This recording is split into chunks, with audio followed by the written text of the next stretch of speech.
के तपाईँ स्कुलमा कम्प्युटर पढाउन सक्नुहुन्छ?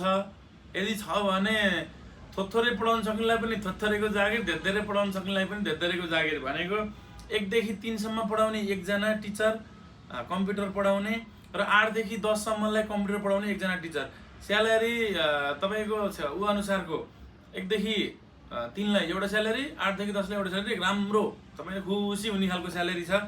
कोही गर्न चाहनुहुन्छ भने पोखरामा रहेको एउटा स्कुल, बोर्डिङ स्कुलको लागि चाहिँ टिचरहरू चाहिएको हो। कम्प्युटर टिचर 2 जना, त्यसै गरी अरू टिचर पनि छ। अप्सनल म्याथ पढाउन चाहनुहुन्छ, सक्नुहुन्छ भने अप्सनल म्याथ पनि पढाउने छ। 8 देखि 10 लाई अप्सनल म्याथ पढाउने।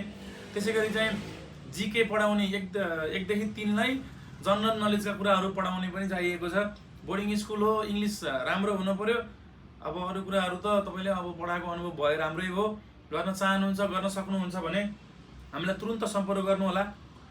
किनभने फास्ट सब सोलुसन जस्तो नाम